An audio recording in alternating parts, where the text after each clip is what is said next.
খুশি হয় ততটুকুই যদি আমি দেখি, এর পরবর্তী অংশ দেখি না, তাহলে হয়ে যাবে এটা আমার চোখের দোষ, এটা হয়ে যাবে আমার কলমের দোষ, এটা আল্লাহর কালামের কোনো দোষ নয়। কারণ আল্লাহ পাক যেখানে বলেছেন আনা বাশারুন মিসলুকুম, এর পরের ওয়ার্ডটাও তো আল্লাহ পাকই বলেছেন ইউহা ইলাইয়া।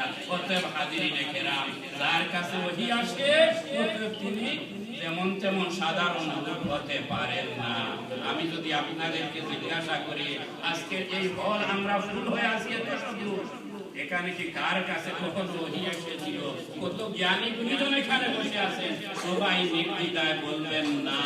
তাহলে আমরা তো বছর, আমরা এত বছর এখানে থাকার পরে যদি আমাদের কাছে ওহী আসে না, তাহলে বুঝতে হবে ওহী যার কাছে আসে উনি হচ্ছেন এমন এক ব্যতিক্রম ধর্মী ব্যক্তিত্ব। হাজিরিনে কেরাম, সেদিকে যাওয়া আমার উদ্দেশ্য নয়।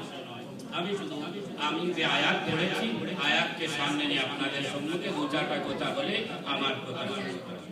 নবী পাক সাল্লাল্লাহু আলাইহি ওয়াসাল্লামকে মহান রব্বুল আলামিন নূর বলেছে। কেমন এক নবী, যে নবী হচ্ছেন নূর, সেই নবীর উম্মত আমরা হয়েছি।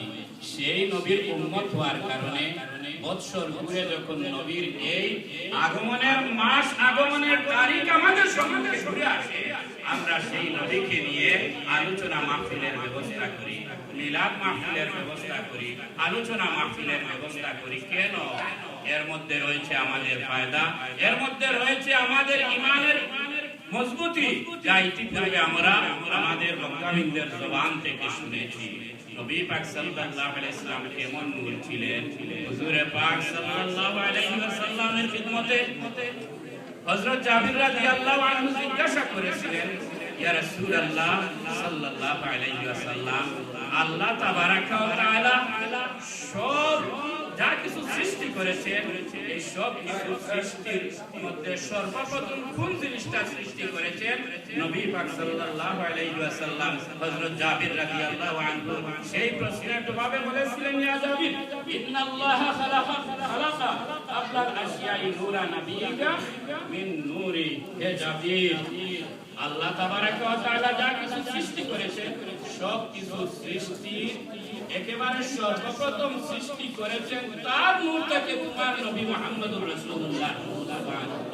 হাজিরিনে কেরাম, যে কথা ডাইরেক্ট ফয়সালা নবী পাক সাল্লাল্লাহু আলাইহি ওয়াসাল্লাম দিয়েছেন, জাবির রাদিয়াল্লাহু আনহু প্রশ্ন করেছিলেন, যার কারণে আমরা সেই প্রশ্নের আনসারটা পেয়ে গেছি। শুধু আমরা নয়, ওই যুগ থেকে চলে আসে কিয়ামত পর্যন্ত পৃথিবীতে নবী পাক সাল্লাল্লাহু আলাইহি ওয়াসাল্লামের যে সমস্ত উম্মতেরা আসবে, প্রত্যেকের কাছে বিষয়টা পরিষ্কার হয়ে যাবে। পরিষ্কার হওয়ার পরেও কেন এত কথা?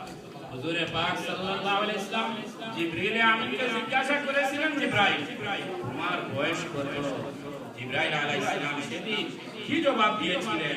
বলেছিলেন, ইয়া রাসূলুল্লাহ সাল্লাল্লাহু আলাইহি ওয়াসাল্লাম, বয়স কত আমি পুরোপুরি বলতে পারবো না, তবে মোটামুটি একটা আইডিয়া দিতে পারবো।